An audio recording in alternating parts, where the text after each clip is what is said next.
You need a clap, sound clap. Two-hander. And we're back. Synced in.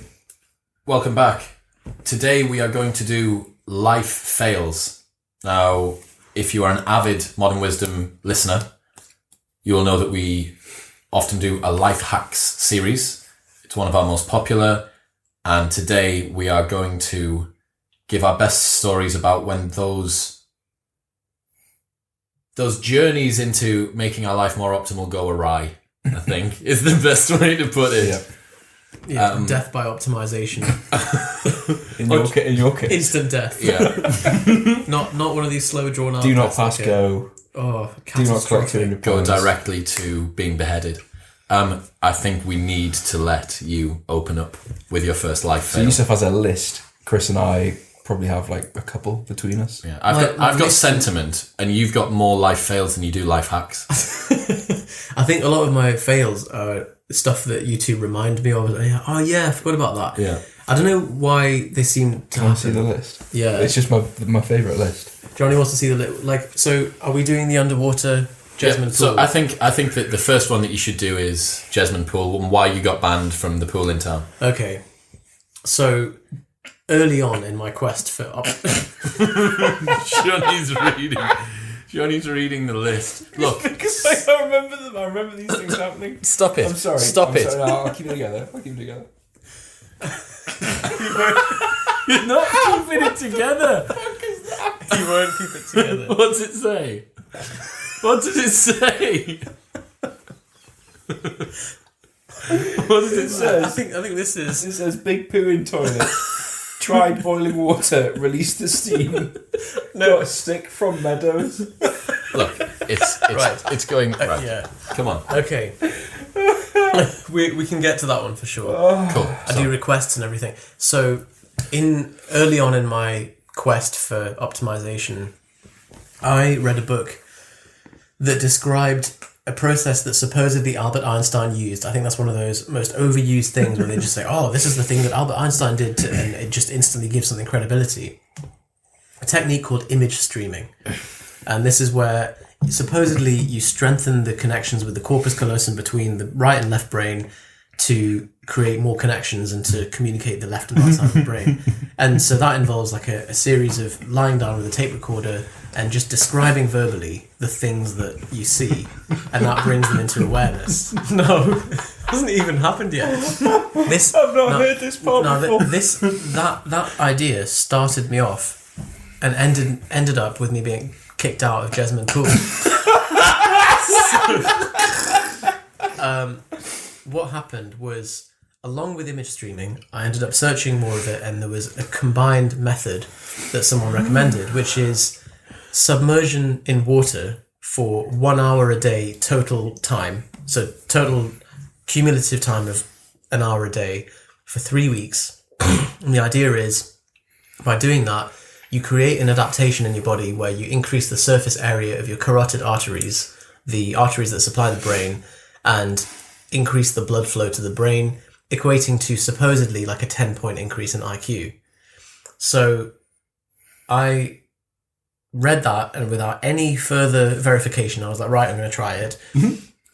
So went into the pool in one town, and basically had my little digital watch, sat by the side of the ladder thing, and just pushed myself underwater and timed myself and just built it up. Did you do 30 seconds on, 30 seconds off? Yeah, or like 60 on, 60 off. So it would take 2 hours in the pool. I did this 2 hours a day in the pool for 3 weeks. First 2 days, lifeguard caught wind of this guy doing stuff, and he was like, "Oh, son, you can't do that." I went, "Oh no, but I'm trying to increase the surface area of the carotid arteries." He was like, "No, it's just we can't do that." And I was like, "Right." So he kicked me out. Wasn't allowed to go back. Ended up going to another pool where I was able to continue the journey. There is actually a side story to the first one, which I was basically scared for. It was the most scared I've ever been in my life. It's because I got a little permanent marker. I was like 16 at the time. Got a permanent marker, and I quite liked the idea of writing Arabic text. I thought it looked quite cool, so I did that in the changing rooms in this pool. And then the next day, I turned up and there was police vans outside and they closed the pool, and I was like, oh God. I jumped to the conclusion of they've seen the Arabic, they think that the terrorist attack is incoming. What did you write? Just something innocuous, but I was like, they've seen it, they think that someone's planted a bomb under there, they've closed off the pool, they're going to see me on the CCTV, like that's the rest of my life done. Mm-hmm. And I just, you jump to the worst conclusion, or like, right, I'm going to be arrested as a terrorist, and that's... But you didn't, and then you managed to complete the rest of your breathing in a different pool. And did it work? No, I I didn't test it, which was the first step, but yeah, there was another guy I know who did something similar where he edged. So he took himself to the point of just about to ejaculate and then pulled back, and did that to himself every day for a month. Didn't have sex with his girlfriend the whole time, which must have been really annoying for her, because he thought it would increase his testosterone. So there he is for a month. Sorry, I can't have sex with you because I'm doing trying this to thing. Optimize my testosterone. And what happened? Again, I was like, were you training at the time? Did you measure anything? Did you know what your calories were? No. Right. So you just annoyed your girlfriend. Did you measure your testosterone? No. I bet day one of month 2 was fun though. Oh, yeah. Shot himself across the room. It would feel like you're being naughty. Yeah. You spent a month training yourself to not do that bit. Yeah, and then I did it. Right, Johnny, what have you got? It all just flies in. It's just so rubbish compared to that. I had an experience at uni where I was just learning about alcohol metabolism and how to best... Basically, I was on a quest for how can I get as drunk as I want to get without experiencing a hangover and any negative fat loss consequences whatsoever. So ate only like protein fluff all day, which is nice, but like there's not very much sustenance to it. Gets to 7 p.m. and I've devised this situation where I had everyone that I live with, so 6 people all doing this. We played Centurion, but with vodka. And the idea was in about an hour or less, we'd have all the alcohol we were going to have for the rest of the evening. Give it plenty of time to clear, so that by the time we woke up, we'd be near sober. Yeah. Of 6 people. Front load the alcohol. But to the extreme, of 6 people, 2 people made it out of the house. One person was borderline alcohol poisoning and passed out. And me and the person who made it out ended up doing some things we regretted. So what you're saying is don't get yourself... Just drink normally. Yeah. Just drink normally. There is no way to optimise it, unfortunately. So my 23rd birthday, I'd organised to go and buy a car on my birthday, but then went out with my business partner Darren to go and see Skrillex at Digital. And as I did at the time, the exact reason why I'm sober now, I'm an all or nothing kind of guy when it comes to drinking, and ended up, I remember downing about half of a litre of Grey Goose in about 3 minutes from a speed pourer, straight arming it into my mouth. Later on in the evening, I dislocated my knee in the mosh pit, popped it back in. Darren... You popped it back in yourself? Yeah. Darren got me on his back because I could no longer walk, both due to the alcohol and due to the fact I'd popped my knee back in. Darren piggybacked me back. Did you dislocate your knee often? Or was that the first time it ever happened? Ever happened. I'm speechless by that, Chris. How did you... What happened? Don't know. I was leathered. You said, pop it back in. Well, I was leathered. Pop what in where then? I don't know. I was leathered. Okay. We'll drop it. Darren picked me up, took me back to his house. Outside of Darren's house, it was a single wide brick wall. Imagine terraced streets that you see, typical Tyneside flats in Newcastle. Sat down on the wall, and the wall was ready to go. Crumbly concrete between a lot. Cracked through the wall. So an entire small wall of bricks, 50 bricks, went over. Looked like a car had crashed into this person. But Darren lived in the maisonette upstairs. So I'd broken his next door neighbour's wall. Went upstairs into Darren. So Darren, I'd lost my keys. That was it. I'd lost my keys, so I couldn't get into my house. Darren had taken me back to his. I went up the set of stairs, tried to go to the bathroom, was aiming for the toilet, was weeing into the toilet, lost my balance, fell sideways into the bath, and then pissed all over myself while I was in the bath. Cracked the bottom of the bath as well, so I split his bath in half, and then pissed onto myself and through the cracked bath into the floorboards underneath. Woke up in the morning and realised that I had to get a bus to Perth in Scotland to go and collect this new car, which was my 23rd birthday present to myself. Spent the entire day limping around because I was now sober with a stonking hangover and had to get What was the car? It was a Renault Megane R26R F1. Black. I remember that car. Yeah, it was nice and fast and lovely. But the story to go and get it, like I picked it up at 10 p.m. at night and then drove back. So woke up with a hangover at Darren's house, couldn't get into my house. None of my flatmates were there, piss all over me. His girlfriend's now wife was very angry with me. Broken bath. I'd injured my knee. I had to spend my entire day on buses up to Perth. Finally got there at about 8 p.m. at night. Had to hand over all of this money to this guy. Drove the car back in fifth gear. Didn't realise it had 6 gears, so drove it back in fifth, all the way home. And then remember looking at my watch as I got in, and I thought, it's 5 minutes past midnight. That's my birthday gone. Oh. You had such bad luck with birthdays. I'm shit. I am shit. Right, Lascon, can we learn about when you joined a cult, please? Yeah. So, for the listeners at home, we have been begging him to tell us this I think story. Yusuf should do 2 for our ones. Fine, 2 to 1 worked the right, rest. so I'll do both of your requests, cult and big poo in toilet. So, I think all of these stories start from a position of like being experimental and not having such FOMO of like, but what if there is something to it? What if I do spend 3 weeks in a pool, underwater, 2 hours a day, and actually it is slightly beneficial? So the cult was something that was recommended to me. I thought, I'm going to join it. I probably shouldn't say the name of it because... can you give it an alternative name? Yeah. Grubbly Bub. So cool. I joined the Grubbly Bub cult, and it basically involves going to Berwick and standing in a dark room with some old men. And just for my clarity, when did this happen? this was last summer. Oh my god! Not as in So Right. summer 2017. There's so much stuff that he just doesn't mention. We never find out. Well, because it was at the time it was just another experiment. I was like, okay, there's a claim. I'm going to test the claim. I'm going to join it. Okay, die so fully. come on. I was like, I don't join like a Louis Theroux skeptic. I'm fully on board with this potentially working. Were you on your own? Innocent until proven guilty, yeah. so to speak. So did you say to anyone, "I'm going to go join the cult," or were you like, "I'm off to join the cult"? No, I came back, told my flatmate.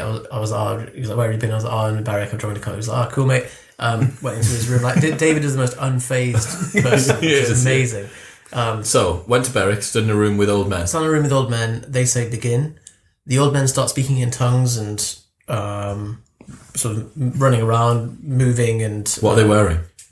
just normal clothes. It's like old men clothes, like cords and a sort of checkered shirt, echo Very shoes. grey. Yeah. But you have to take your shoes off when you go in the room. No echo shoes. And I'm standing there, and everyone's like supposedly being, or what looks like being possessed by something, and I'm thinking, why isn't this working? I want the fun, The tongues. the tongues and stuff.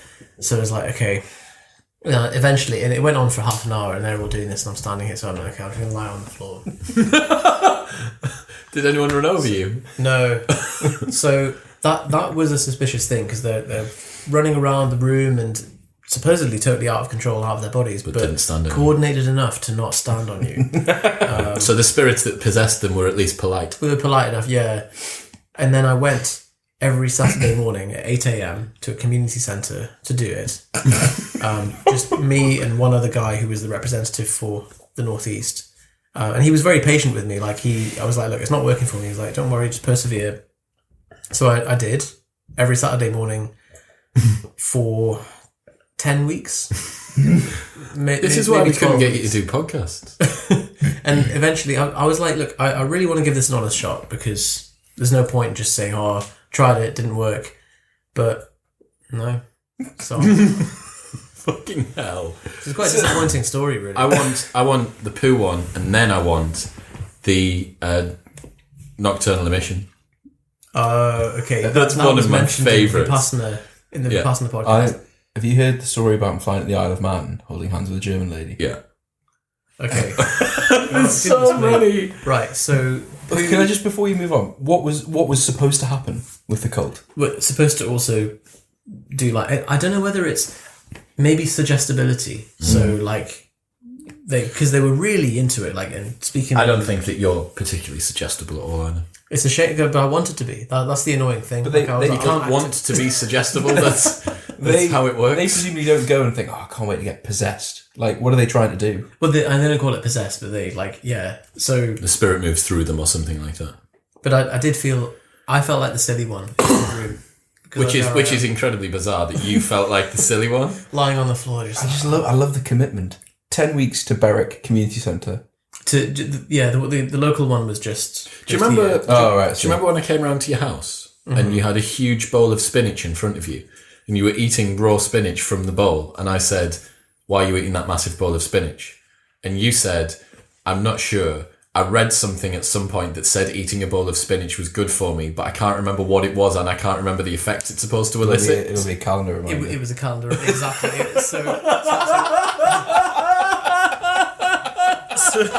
So you know, sometimes when you find yourself in a situation, you're like, oh man, past me has scuppered present me because I forgot to like take the chicken out of the freezer, or I forgot to whatever. Whereas in this case, past me did myself a favour but didn't explain why. So all I had was a calendar invite saying, eat 200 grams of spinach. Like, I have read this and it is, and I verify that it is correct. And I'm like, okay, well, like, I trust past me more than anyone. As long as it's like posts. What I admire so much is that you just go, okay, time to do that then. And then you just do it. So, what was the big poo in Big toilet poo. story? We were talking on the previous podcast last week, or Some week. some week, get the time warp wrong. Some week, sometime. About do not live with 7 people. Lived in a flat with 7 people. Someone did a big poo in the toilet and it blocked it. It got halfway caught up the U-bend, wouldn't move at all. And then it's a case of like, do people just continue to try and poo on top of it and hope that it pushes it down? Very risky move. So I boiled the kettle fully, poured it on the poo, and all it did was release the steam. It almost like it concentrated the smell and dispersed it throughout the room. So then all I've done is created a net negative situation where like, the poo doesn't dislodge at all, but all it's done is enhance the potency of the poo. Atomised the poo. Atomised it, like dispersed it throughout the bathroom. 7 people, we all can't go to the toilet. My flatmate, who is one of the smartest people I've ever met, but has a very odd way of things. David. Someone else. Will, yeah, Oh. not really in a. I don't know how to describe it because if I try, it's going to sound like he has Asperger's syndrome. It's not. It's not in that same vein. But anyway, he walked to the nearest field, which was a mile away, to get a stick, and walked back, dislodged the poo with the stick, and then didn't know what to do with the pooey stick, so he took it back to the field. So he'd done 4 miles of walking. And I took the mick out of him because I was like, why did you have to go? Like, I understand getting the stick from the field, like just about, but you didn't need to go and put it back in the same field. Like, no one's going to miss It's it. part of that, for me, I don't know why, it feels like it's complete. It's back in the field now. Full circle. Yeah, but with poo. But with poo, but the poo doesn't matter in the field necessarily because there'll be poo in the field anyway. What if someone else goes to do the same thing With that Wrong same end? stick, takes the Yeah. end. Well, Fuck. Terrible. he faced that risk to begin with, and he was okay with that risk. That's does. true, yeah. What if it already did? Oh, it's just that's the poo stick. Yeah, that is the poo stick. So, I don't want to monopolise the podcast. So I think we've got. I think you should. Can we do? I've got another cracking one, which I don't know. Do it. I don't know if you know. I Johnny want knows. novelty. Come on. Okay. Which one? Johnny and I were at a competition in Leeds, and so to start with, actually, this is your life fail. So Johnny just bought an Apple Watch. I turned up at his parents' house at 7 a.m. saying, "Hi, is Johnny ready to go?" His mum's like, "Oh, I don't know, I've not seen him yet." And then I just hear like, shit. And then Johnny comes running downstairs looking really groggy and red-eyed, just like, oh, what time is it? 7. Oh, no. I set my alarm, but it didn't go off. I was like, what do you mean? He was like, well, what happened is my Apple Watch at 4 a.m. started buzzing and making noise going, oh, you've been sat down too long, time to stand up.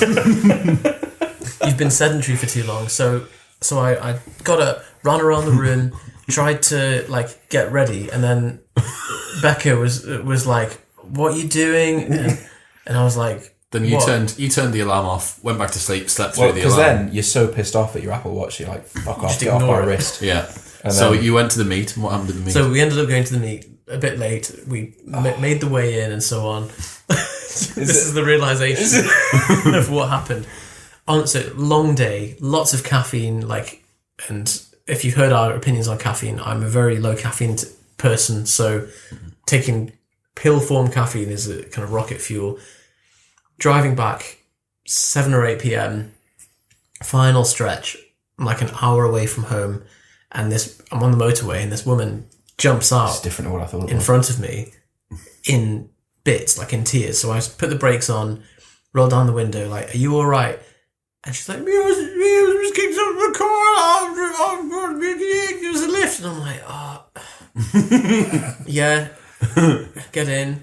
So this is where you get followed, isn't it? Man. I have seen this one. This one. I saw this one. So I've let this woman into the car. She's absolutely distraught. I'm already knackered, and I'm thinking like, is this a safe situation? Is it one of these scams? I thought like when I stopped the car, is it one of those things where like they distract you and then 2 guys come into the car and jack your car and beat you up? So anyway, had her in the car. She's telling me a story that doesn't quite match up about her husband kicking her out of the car, and she wants me to take her to the next town along. I'm like, okay, fine. Like I'm in this situation now. As we are driving there, there's 2 women walking along a pavement. She rolls down the window and shouts, "Yeah, get in!" to those 2. And I'm like, whoa. I'm sorry, madam. I agreed to pick you up. I didn't agree to pick up all your mates. Like, I don't know who these people are. And then she's just like, doesn't respond very normally to that. We carry on. She's like, oh, I live in that residence. So I start going towards it. Car comes up behind me, like old Vauxhall Corsa, flashing the lights, beeping the horn. 4 guys in it, proper Raggies, like with the Burt and the Diodora tracksuit bottoms and the Kappa tracksuit top and all that, flashing the lights and beeping me. So I just pull over and let them go because they're right at my back. They then pull round and stop in front of me. So I pull off again, and then they pull off once again, right behind my back, pull around once again, stop in front of me in the road, so I can't get out. I can't go around them. All 4 doors open. The 4 guys get out, start walking towards the car. So I'm like, oh, what's this? So I pull off again. They get back in the car and drive after me. At this point, I'm like, right, and she's just unperturbed by the whole thing. She's your heart rate must have been. I think there was a lot of like decision trees going on, like. Yeah. So and then she was like, oh, left here, right here, and it's into like more and more of a like dead endy bit, and the guys are following me. Eventually, they just peel off. So I'm like, okay. She then takes me to what she says is her house. She's been talking about, oh, me husband, I'm gonna kill him. I'm actually gonna kill him. I'm gonna take a knife. And I'm like, listen, please. Like, for my sake, because I'm accessory to murder. I'm an accessory to murder. And also, like, I said, listen, right, go in your house, go straight to bed, do not pass go, do not speak to your husband, just have a sleep. You'll be okay in the morning. Deal with it in the morning. Don't, while your emotions are high, just, and she's like, oh, will you pull me into the house? I'm going to kill him. I was like, listen, I took one thing. She was like, can I give you some money? I was like, no, just don't kill your husband. That's all I'm asking of you. She wants me to pull into her house, and I'm thinking, if I pull in with this guy who sounds like an absolute nutter, and he's like, who's this young man that's pulled into our driveway? Yeah. I was like, I'm going to get axed. Like, I've just missed being killed by 4 lynched by 4 chaps. So I was like, look, we can see your house there. It's 20 meters away. Just go. Off you pop. And then what happened? And then She got out and it was fine. She got out and it was all fine. Amazing. Johnny. And then he told me about it, and I advised him not to speak to Never to do strange that. people. All mine are just when I had too much to drink that I can think of. There's a time when I'm at a house party. Toilet in the house party is being used. Just one beer pong, naturally. Mm-hmm. Just one beer pong. Desperate for the toilet. Go upstairs. Later found out someone was getting a blowjob in the toilet, which is extremely annoying. Walked down, because of what happened next. Walked downstairs, walked outside, walked around the side of the house, started pissing, literally pissed into the wind, and the piss went all over me. So soaked. What was so strange about the experience, I really clearly remember this, was starting pissing, piss all over my t-shirt, and then just thought, well, it's done now. So I just continued pissing. It's gone. And it went like here in my face. And then I went back in again, and everyone's like, why so wet? And I just maintained the line of, it's raining outside. That reminds me of the Peep Show when what Mark is in the stationery cupboard and Dobby starts grinding on him. And he's like, oh, this is not good. Does she mean to do this? Oh, God.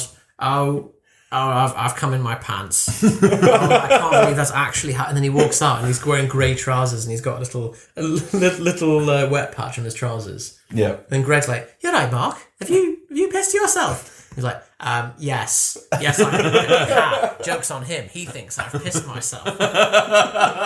Secretly, I cover my pants. Yeah. So I literally pissed into the wind and then pissed all over myself. Literally. Oh, man. And the following day is the worst hangover I've ever had. Really? It's red wine, yeah. 2 bottles of red wine. Wow. And then beer. My worst ever hangover, I think, was the one after Take Me Out.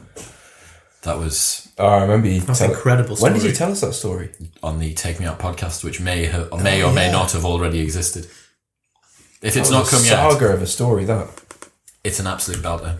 Very Can you think? well I can't think of anything to mention. So there's the couple I mentioned before. So you made your mum cry with nose talk. But that's the story. Let's do Ben. Let's do what happened with Ben. Ben, yeah. Okay. I can actually contribute to this one. So I went to go and see Johnny compete at his first ever powerlifting meet in Ashington. This wasn't first ever. This was like a year ago. Your first time that I've ever seen you compete at a powerlifting meet, Ashington.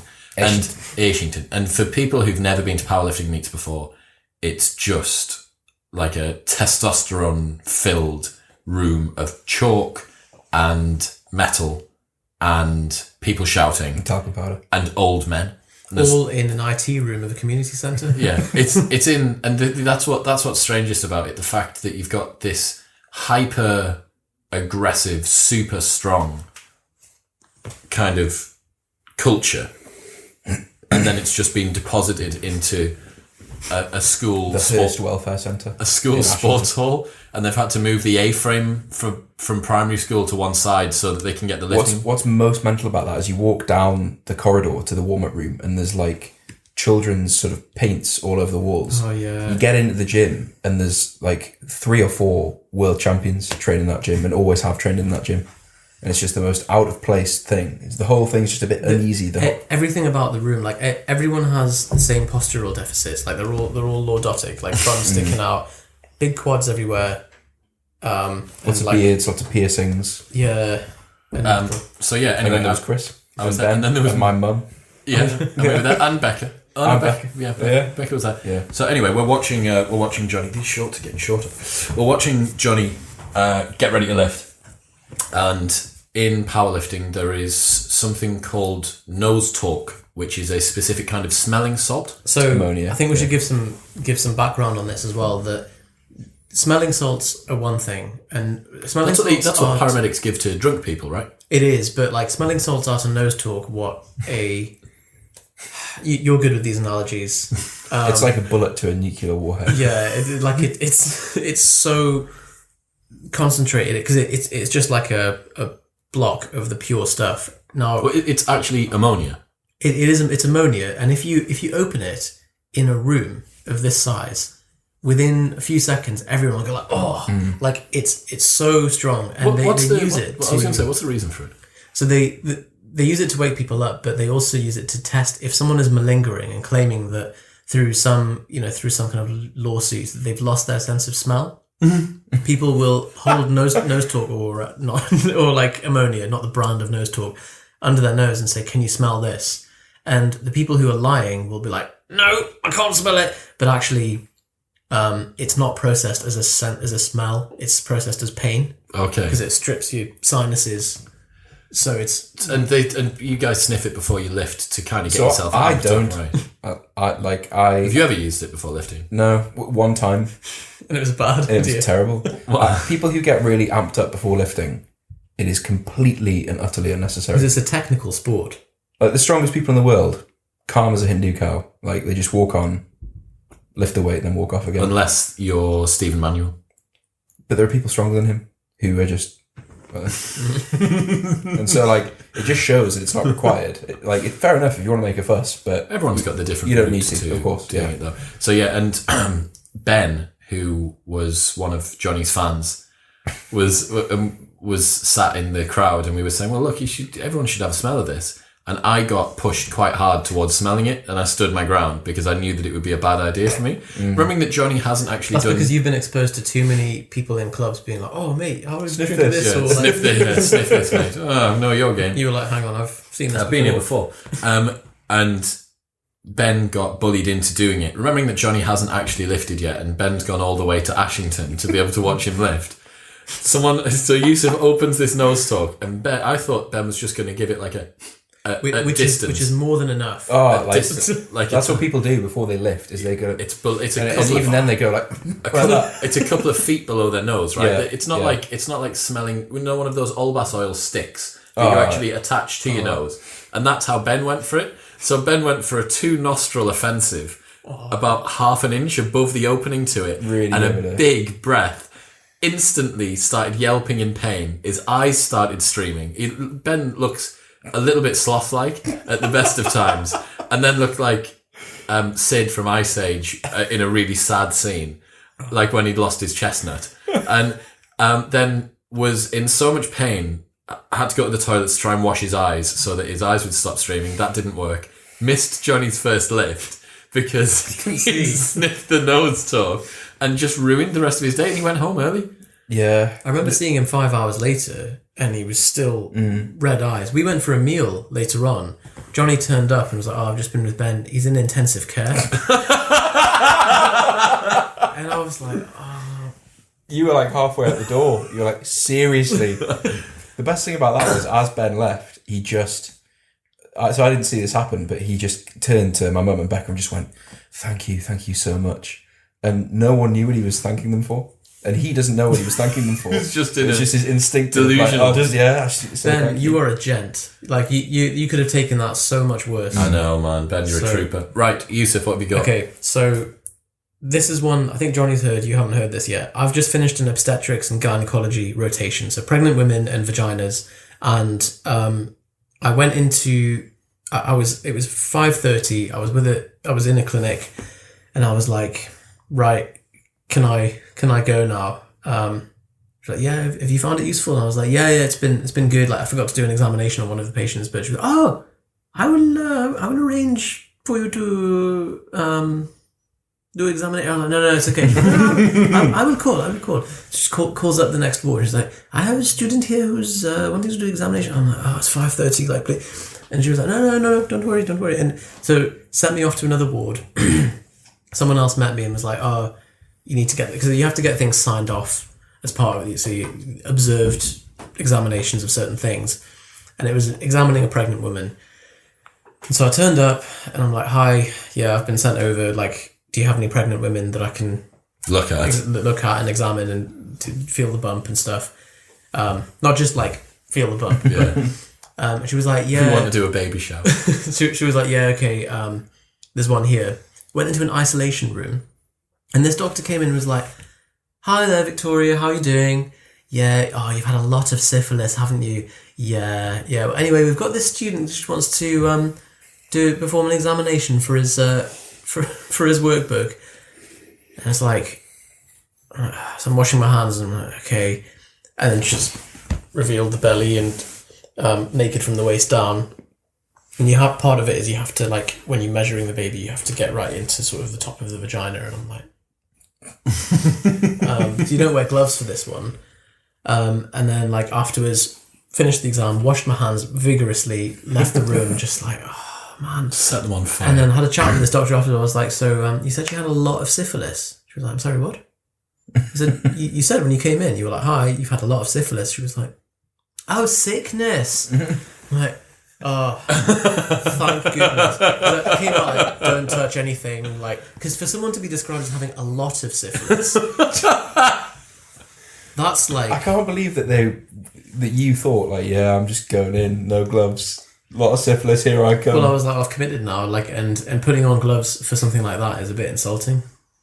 So, but anyway, next story. I'll jump in. I've got a quick one. Okay. So, as it often happens with nightclubs, if we're stood in the door of a venue, a lot of the time, bouncers on the door will confiscate drugs from people who've been going into clubs. So I went to Thailand a couple of years ago, and I'd been working on the night a few weeks before that, and got myself out to Thailand. I'd flown via Dubai, went to Thailand, and I'd been fighting and training in a Muay Thai camp, which meant I'd been living in shorts for most of the time. And on the Saturday, all of the fighters go out and they have a meal, nice meal. So I'd put my pair of jeans on and a shirt, and I'd gone for this meal, and then gone to a bar afterwards. I'm going to the bar and I'd put my money somewhere. I didn't have a wallet on me, so I'm like going between all of my pockets. Put my hand into the little pocket that goes in the top of your jeans and pulled out a full gram bag of miscellaneous drugs, which one of the door staff had given me. Miscellaneous. Just undiagnosed, right. Unknown white powder. I'm so glad that you've said the story. I was worried that you wouldn't. So it's one of my favourites. So I've had this. I'm supposed to have put it in the safe, but I'm running around outside of a nightclub and I've forgotten. Remembering that I've flown through Dubai, where it's life in prison for having drugs on you, and then arrived in Thailand, where the penalty can be death. They still have the death penalty for Class A drugs over there. And at which point I went like,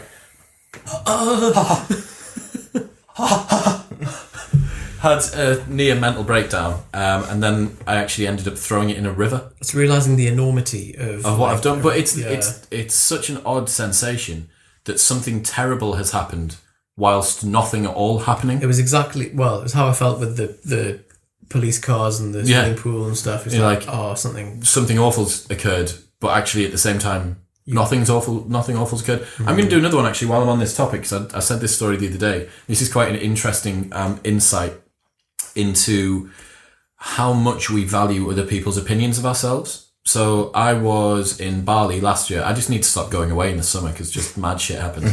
I was in Bali last year. I was driving a 50 pence per day Balinese moped, and a truck pulled out on me while I was driving along Balinese Road. I had a helmet on, but I was wearing tiny swim shorts and a vest. Slammed my brakes on.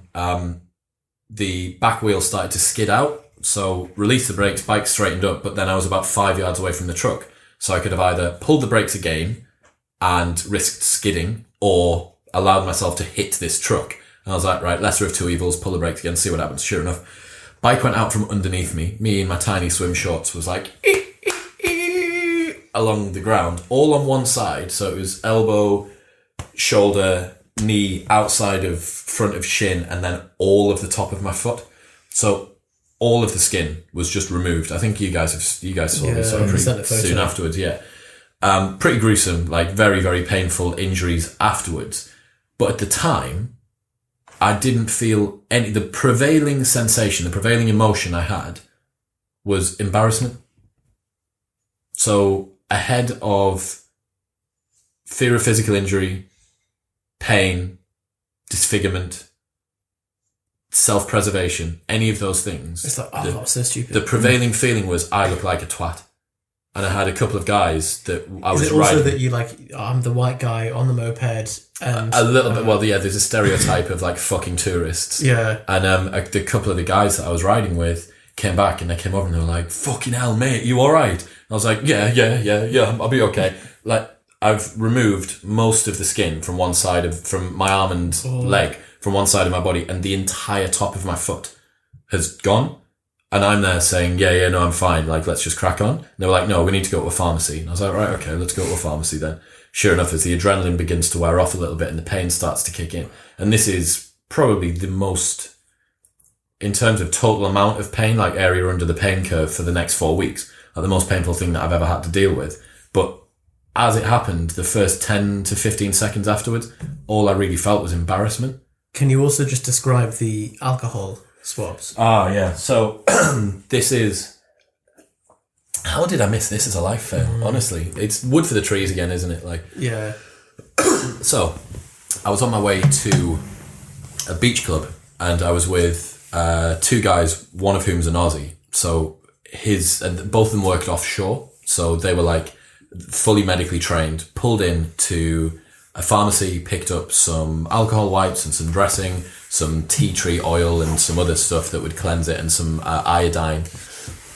And they were like, right, well, we're halfway to this beach club and we need to get you cleaned up. So you might as well come with us. We'll do that, have a couple of beers and we'll turn around.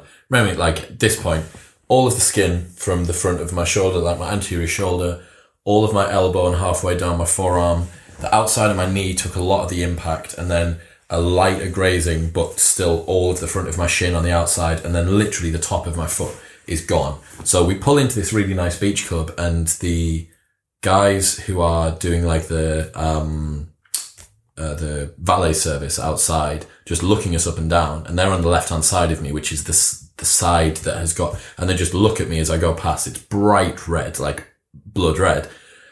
Anyway, my man, you okay? I'm like, yeah, don't worry about it.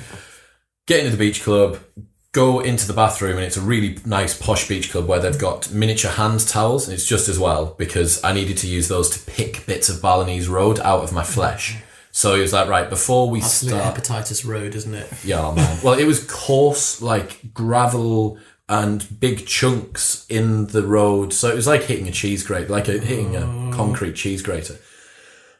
So anyway, I'm starting to wash my wounds with this water, and I can feel like the severity. What was worse was the severity of my injuries got worse as I went down. So shoulder was worse than elbow, was worse than knee, was worse than foot, and the foot was really bad. So I've got this drinking water, and I'm kind of sloshing it on, and I can feel that like stinging sensation, like very, very strongly. It's just exposed flesh, basically. And a little droplet of water just went down and hit the top of my foot. So I was doing that, and it just set it on fire. I couldn't believe how painful it was. And I was like, fuck's sake. So I'm like kind of shaking a little bit, but also oddly out of my body at the same time. I think probably a dump of adrenaline on the back end and a few other bits.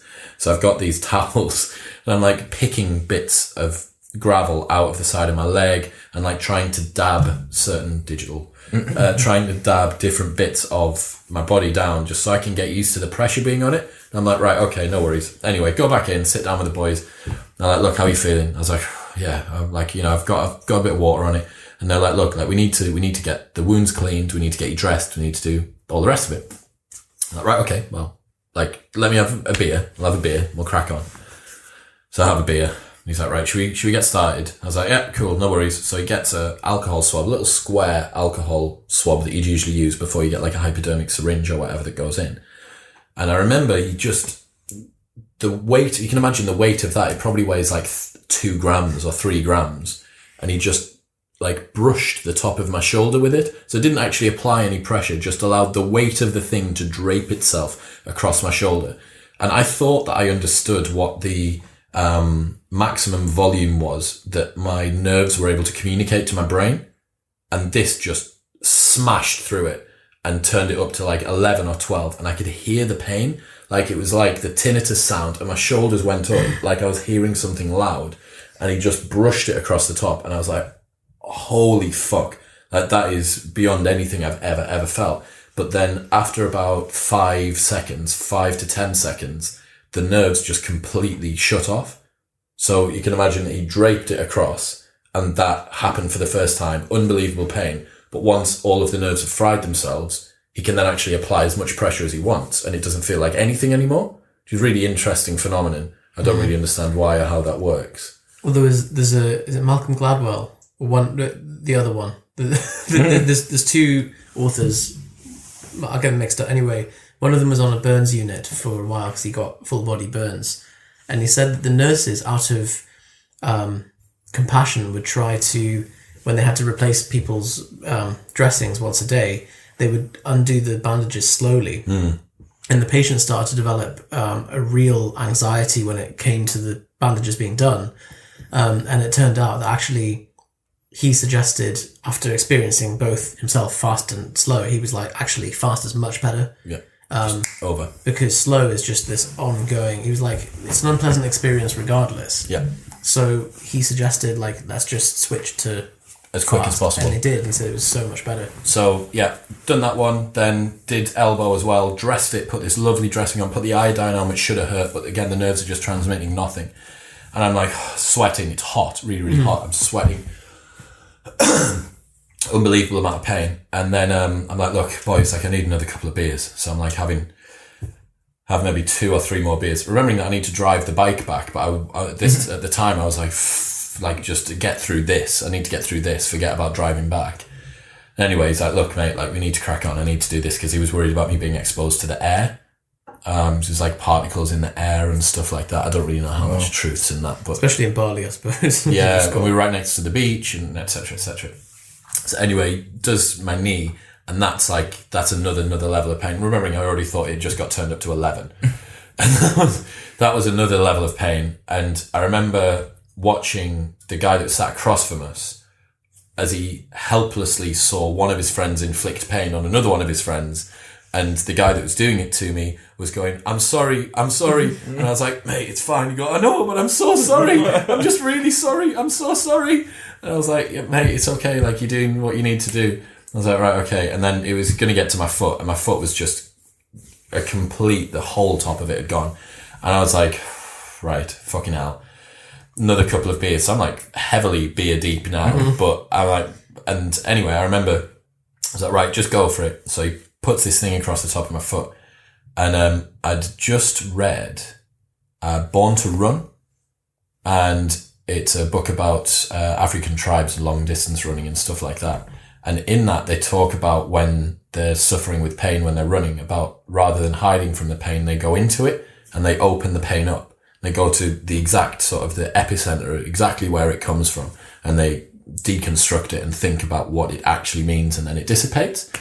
And I was like, right, well, you know, I've never got a better time to try this experiment than now. So he did it, and sure enough, the pain was unbelievable, like nothing I've ever felt before.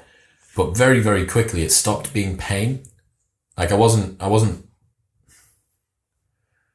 didn't attach myself to the pain or associate anything with the pain, remembering that this was something that was good for me as well. And after maybe 1 second of kind of establishing myself with what the feeling was going to be, I started laughing. So this is, and still, I can still say it's the most painful experience, but it wasn't traumatic when it happened. And it was just really, really interesting that had occurred, and he'd done this across the top of my foot. And then sure enough, I knew that in 5 to 10 seconds, it was all going to be over and I was going to be fine, and it would be strapped up and my wound would be cleaner and et cetera, et cetera. But yeah, that was really, really interesting. Like that sensation of the pain and being able to go down and think. It's just as well, I feel very thankful that I've done even a modicum of mindfulness practice over the 18 months before that or so, quite consistently. And I've done a lot while I was out there. So without that, I think I'd have attached myself to the pain an awful lot more. I'd have had a narrative around it. Then you're a few beers deep and you've got to get the bike back. I had to drive back, but I mean, that was fine. Like I had one thing that would have been residual would have been travel anxiety. Yeah. But, that was pretty much all gone by the beers. And then got back, and I had to cut my trip back from Bali short. So I'd been planning this trip to Bali for a year, was supposed to go for a month, fell off a bike after a week and came back home after a fortnight. I remember, yeah. Life hack fail. That is a fail and a half. Have we got a short one to finish on? Yeah, so there's a few mini ones. Do a mini one. Did we do the data charge on the plane? Right. No. So on the way to Thailand, I fell asleep and I was naughty, you know, and they're like, make sure you turn your phone on airplane mode. I was like, nah. So fuck you, man. Fuck you, man. So I fell asleep, and we were still over the UK, 35 minutes into the flight, and I woke up for a moment, checked my phone, saw that I had a text message. Hi, welcome to Aero Mobile. You are now using our services connected with Vodafone. You are being charged £7 per megabyte for data, and £1 million for minutes and messages. I'm like, oh God. Okay. So I checked my daily data usage on the settings, and it said 526 megabytes.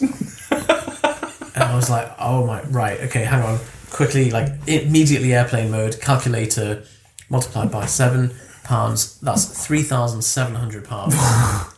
Like, I'm gonna have to sell the car, sell my kidney, like this, and I was sat there just mincing for the next 24 hours. It was a 22-hour flight, and obviously, like, and you're just trapped, unable to turn it off. You've got no network access. No network access, knowing that I've just got this massive impending bill that's way beyond what I can afford. Sat there, just like for falling asleep. I wasn't even using it. Like, I'd understand, like, but it's like they've just come into your pocket and they've just gone. So it's just apps refreshing the background. Yeah. And what actually, because you didn't actually end up paying. Unbelievable. So ended up, like, luckily in Dubai airport, like 12 hours later, managed to get access to Wi-Fi, sent a message to Vodafone customer service and all this stuff, and like, I'm going to get absolutely ruined here. Eventually, a few days later, by the time the bill did refresh, it only charged £36, by which point I was so relieved that... Did you contest that? Yeah, I did. because also, like, on principle, that what they've done is they, like, when your phone isn't even in use, you're literally asleep, they just come in and reach, and I suppose unbelievable. The reaction to that as well. You asked to turn your phone on airplane. That's true. So, but they didn't say. I agree. Or there will be massive financial consequences. Yeah. There's a potential flight risk. Not bothered. No, there'll be fine. A little bit. Whoa! Oh my God! It's £35 bill. My thinking is that, like, if modern planes can't handle a bit of EMF from someone's phone, and like the level of security that they enforce that is like reminding people in one language for multinational flights to turn your phone off. That's what I think about the liquids thing. Like, 9/11 was terrible, and we don't want it to happen again. But I've accidentally flown with 125 milliliter tubes of toothpaste in my hand luggage. No one stopped me. Yeah. Like, well, it's just an absolute ploy. Unless someone would like to tell us in the comments below why they do that. Well, there's a YouTube video where this guy makes a shotgun from things that he's bought in the airport. Have you seen that? No. Condom, battery, pack of deodorant, bunch of change, and a hairdryer.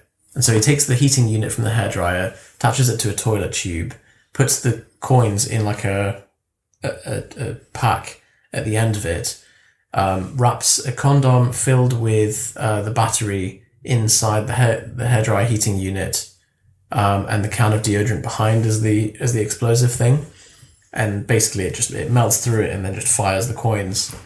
And so this is all, and he was like, I bought all this stuff for $12 in. And does he show like the destruction? Yeah, it's a very dirty gun. Like it's very unpredictable, but the fact is, like, you can do some pretty serious damage.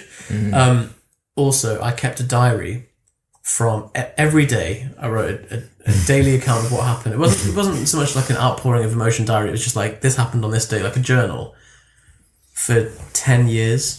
Was it 10 years? Yeah, and so from 8 years, from like the age of 11 to the age of 19. And then one day I was just adding to it, and it was a Microsoft Word document, which is why Microsoft Word can go and like just and the file corrupted, and I was like, oh well, that's it. 10 years that's of my the end life. of my diary, and just stopped then. I was like, well, I'm not going to continue from now, so no more diary. Do you ever think that the things that have happened to you are exceptional? A lot of it's self-inflicted. Like, I shouldn't have done it on a Microsoft Word document. That was the universe saying, Yusef, mate, don't. That's one way to learn. It's a drop in the ocean compared to driving to Berwick to join a cult, though, isn't it? It really is. Or forcing yourself to be submerged underwater in the corner of Jasmine Pool for 2 hours every day. Also, the sense of like, oh God, when you found the pack of drugs. Yeah. Similar thing. I had my laptop in the back of the car. I went for a meal. When I came back, I realised that I'd left both back doors wide aeroplane wide open with the laptop in the back. And Johnny, you'd left your keys on the passenger seat of your unlocked car in the supermarket today. Yeah, it's quite a rough car park. Like, so I was actually thinking about this. I was walking towards the car, and there was a clear smell of weed coming from one parked car. Two guys just kind of loitering around, and you just think like, dodgy here. So, but then the thought process was, so when I work in a coffee shop, I take my laptop with me to the toilet. And I can't decide whether or not that's a weird thing to do. But it's this thought I think other people might look at you and think, what a weirdo. But like, no, I have the last laugh. You cannot trust the public to defend your property. But absolutely not. I've been mugged in broad daylight on a busy. You got punched by a Nazi on a busy street. Been punched by a Nazi. Everything that's happened to me, anything criminal that's happened to me, has been in broad. Really? Daylight, and no one helps. Well, so you're absolutely right. The question is, what percentage of people have that desire to take something? So I think that I have, because I think I'm naturally quite a nice person. I'm a fair person who wouldn't want to steal someone's fucking laptop that they left out. I give an undue level of leeway and hope to other members of the general public. Do that. Yeah. But it only takes one time for your car to be stolen. Or my business partner, Dave, got his car stolen. I think I've told you this story. So the robbers got into his house, his brand new Q7, 60, 70 grand Q7 outside, got into his house, and his bedroom was on the first floor. So got up his stairs, came into his bedroom. He's in the bedroom. He's in the bedroom, asleep. He wears earplugs and an eye mask to sleep in. Took the keys from next to his head on his bedside table. Flagrant, isn't it? Just took the keys. And then instead of going back down thinking, done that, went up another flight of stairs into his brother's room and took the laptop I'd just sold his brother. Unbelievable. And his brother was asleep as well, does the same thing. Obviously, they don't know eye mask. They don't know earplugs. Took that, came back down, bundled his brother's laptop into his other brother's car, drove away, never got it back. That's crazy. David Cameron had his bike stolen outside of Tesco in London because he locked it around one of those bollards that's that high. You just slide it off. So, yeah, and then he was being interviewed after. He was like, I don't understand. I was only in there 5 minutes. And you're like, David... Welcome to the real world. Yeah, man. like, okay, I appreciate you've, like, taken your bike out onto the street as a PR event, but... Like, but it's the thing, isn't it? Like, probably thought, it's David if Cameron. something is like, fuck you, Dave. It's like I have no idea of what proportion of people, because so sat next to me in this same coffee shop the other day was a guy on his laptop who was just regularly getting up and going outside for an e-cigarette, which is a bit weird in itself because you don't need to go outside for an e-cigarette, but he was just leaving his laptop there. Is there only one entrance and exit? There is, but like, what's he going to do? He was like quite an old guy. Like, is he going to confront the person? Because there's going to be that moment where someone walks out with his laptop and he's going to go, is that my laptop? And then he's going to go in and look, realise his laptop's not there, and it's too late. Smash him in the face with the e-cigarette. Poke him in the eye. I told you about the man that came to the door. Yeah, that's a very vague story. But was this the person who you resuscitated wearing a skirt? Oh, okay, so that's another one as well. But so I was in the flat, some knock at the door. This guy, like in a shirt and trousers and his hair kind of slicked back, looks a bit slimy, was like, "Hi there, I'm just here for the shoes." I'm like, "Sorry?" I do know this. Oh, yeah. And he was like, is Sam in? And I was like, Sam? And then the rest of the flat started coming out and peering out at this guy, and he's like, "Oh, you're right, mate." And he walks into the other room, and we're like, "How do you know Sam?" And he's like, "Oh, I don't. I'm just here for his shoes." And we're like, "What?" Is this the same guy who went to the field for the stick? Or No, someone different. No, someone different. And so this guy was like, we were like, "Look, can you tell it?" And he was like, "If you must know, I've got a foot fetish, and I'd appreciate if you wouldn't judge me, but I've just come for Sam's shoes. And Sam like brought out his shoes, like, all right, man, enjoy. See you later. Like totally fine about it. And we were like, what's going on? And Sam was like, he followed me the other day, and he was like, like, cause he had these like really ruined shoes. And he was like, I really like the shoes. Can I have them? And I was like, yeah, sure, mate, but I need to get a new pair on Friday, so just come back then. I live up here. And so the guy, as instructed, came back. That is really bizarre. Can we finish on you resuscitating someone? In yeah, sure. Well, we were like, Sam, are you not? Are you okay with what that man's going to be doing with your shoes? And he was like, yeah, fine. You know, if it... What's the thought experiment that you do about someone taking sexual pleasure from giving you a massage? Oh yeah, so this is so there's a book called The Ethics of Touch, and it's recommended to anyone who is a clinician, I suppose, that involves touching someone. But there's things like if somebody was massaging you and they were getting a lot of enjoyment from it themselves, is that? But that doesn't change your experience of the massage. But is it something that you are uncomfortable with? Assuming, let's say, you're a straight man. It's another man, and the man is getting enjoyment from it. Is he getting audible or visual enjoyment? No. So he's giving no signals. Well, it doesn't matter anyway. So for you're a utilitarian. Doesn't seem as long as so when you I think you asked me this question recently, and in my head I'm like, I imagine that I could tell. Yeah. And in that case, like, no, that's not okay.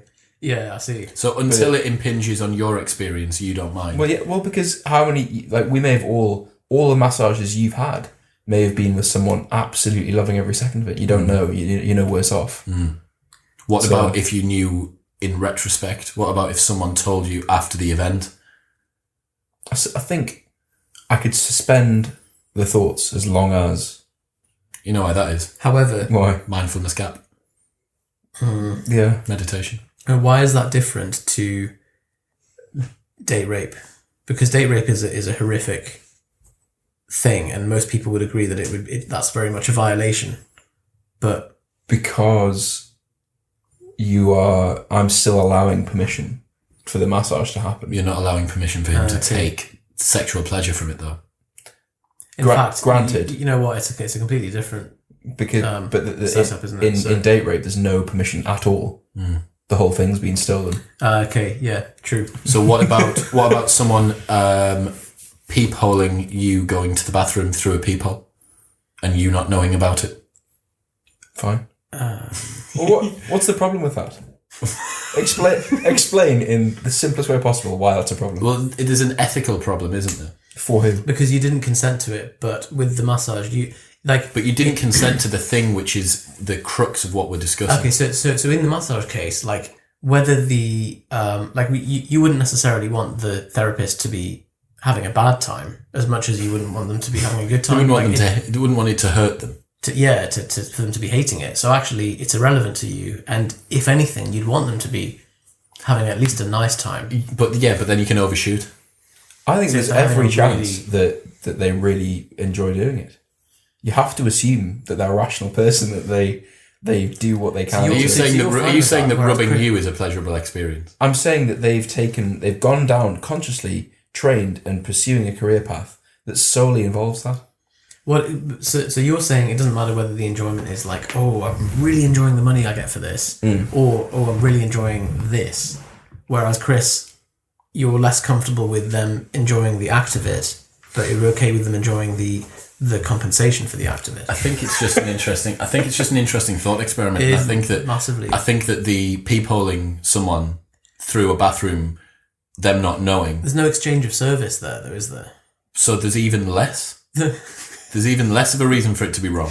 I see. What's an example of something that's more morally on the boundary? Compromise. The peepholing one is probably more morally on the boundary. But that's not touch.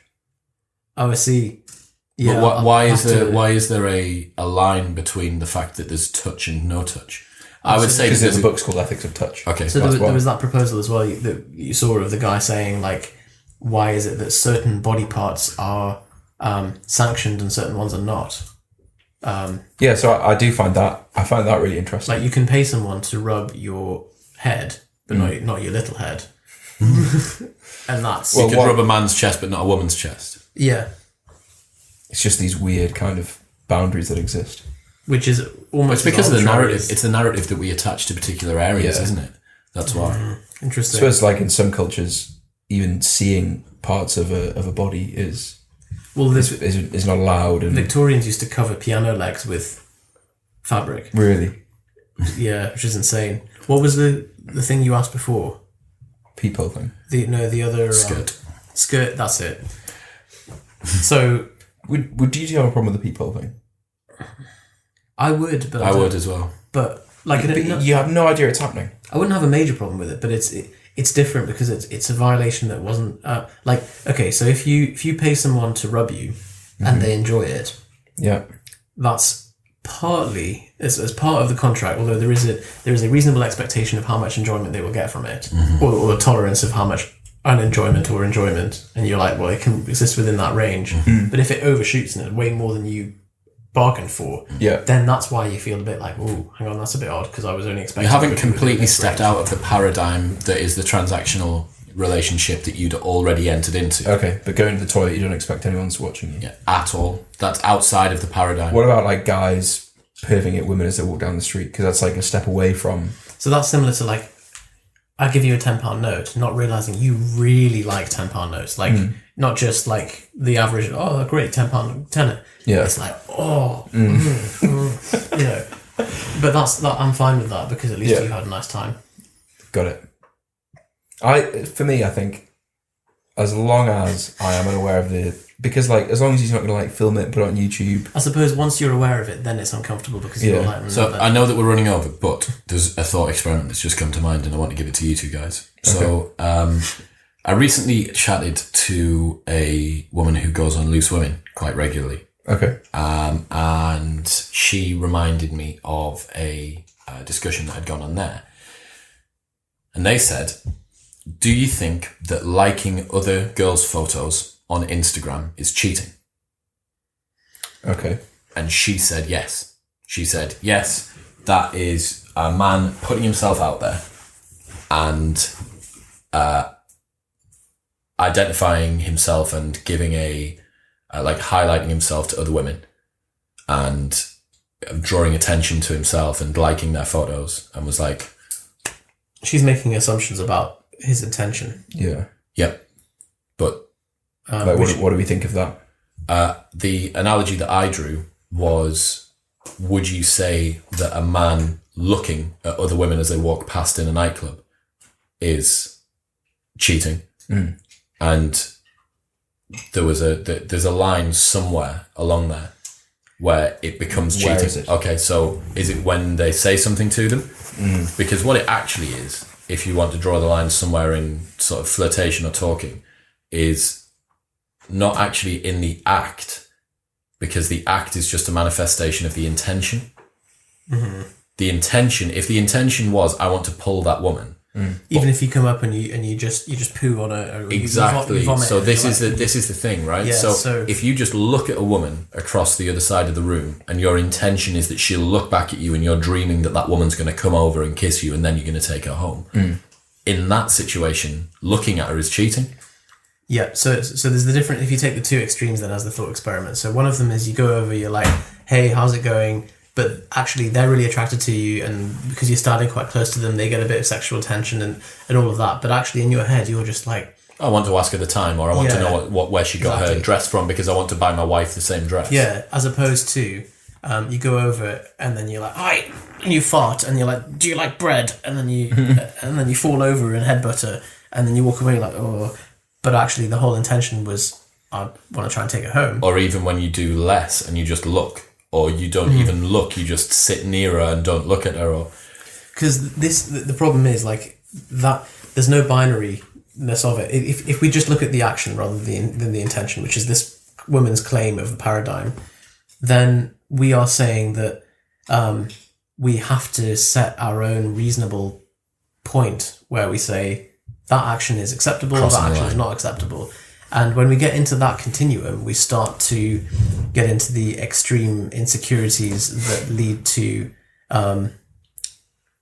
the like people making their women cover up or out of pure insecurity for other men looking at them. And it also goes to, if you were to flip it, it's like by having a nice haircut and wearing nice clothes, you are somehow putting yourself out there for signaling, by going to the gym and making yourself look better and stuff like even that. if you're like, oh no, I do it for me, but like, oh well, but if you're judging it by the action and not the intention, then you could construe anything to be cheating. So, Such an interesting little experiment that I think about where the line for cheating actually begins and ends. I think it's more about what are you gonna, because it kind of doesn't really matter. Like if looking at someone is cheating, like does that mean that the relationship? Does that mean you have to go home and tell your wife, like, I looked at a woman? And Do I have to go home and tell my wife that I liked another woman's yeah, photo? because like I'm sure a load of guys that are in those such situations all the time in nightclubs and have that exact thought. and there are many girlfriends that wouldn't want to know that you looked at another woman. And probably a lot of women in exactly the same situation on the opposite like, way why is around, that so- relevant to me? Well, yeah. Or you could be like Aubrey Marcus and like having sex with other women isn't cheating. Yeah. Well, Because he's polyamorous, isn't he? Well, I suppose you yeah. can't cheat in a polyamorous it's relationship. impossible to cheat. So, like, what is cheating? It's like breaking the understanding of the situation that you're in. A lot of relationships don't have that understanding defined, though, right? No one gets into a relationship and says, it's okay, like, for me, cheating is this. So you could get into a relationship with a woman who's incredibly liberal and say, well, no, you can go out for dinner with ex-girlfriends. That's absolutely fine. I see. Like, the line for cheating can be drawn with, I think for most people, kissing Yeah. and any sort of physical stuff. What about... Heavy petting. But do you understand, like, what about hand holding? What about Yeah. brushing past someone in the line, like for the water cooler I at suppose work? then it becomes more difficult to justify a clean intention if you're like holding hands with, like, even though it's not technically cheating because of the action, but actually, like, why would you be holding hands with a... So probably With just a it's just random whenever woman, you're doing something that you wouldn't do with a friend, like whenever Okay, so you're holding hands and you're holding hands with your sister as you cross the street, holding hands with your mum as you cross the street. I think it comes back to intention.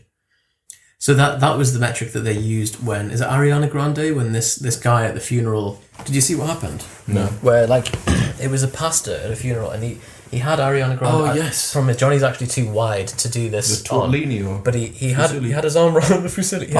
He had his arm round her, but he was grabbing a boob and he was like edging his fingers forward like that. like Yeah, which was and it was on camera, and some people were saying this is worse than any normal sexual assault because he's like signaling, like, look what I can do to you in my position of power in front of all these cameras and still get away with it. So it's quite insidious. But the metric people were using was like, because he was like, oh no, I was just being friendly, and so the responses were like, well, you wouldn't touch your mum like that. So, which is harder to justify then. it is. We've ended on quite an interesting topic there, actually. Maybe we should do that. Maybe we should do I think that we should get sent sexual some... assault 101. I think... what? How to avoid it? Not call it that, though. Yeah. Why? That's what it is. Don't shy away from it, Yusef. It is what it is. Cheating 101. If you can't just accept facts, you will never be wealthy. That's Anton. We should do Anton 101. Anton Get 01. Anton on the podcast. Anton 01. We scratched the surface of life fails there. We've got so so many. many more. If you'd like to send us in some of yours, please email. The email address is in the show notes below. Yeah. What have we got coming up soon? What have we got next? Relationships 102. Yeah. What was the other one that you suggested today? Honesty as a superpower. Okay. Strength training you've wanted to do for absolutely ages. How to get strong. How to get A la strong. Johnny. Yeah. What else do we have in there? Oh, finances. So we're going to go deeper about personal finances and wealth management and stuff like that. But yeah, please make sure that you subscribe below. Video Guy Dean will make it appear here and here and here and here. Dean's just like, oh, Chris. And here. And here. And here. And over my face. And on Yusuf's head, and it's going to revolve on Yusuf's head. We make the work hard for Dean. Anyway, thank you very much for tuning in. We'll catch you next time. Okay, bye then. Okay, bye then.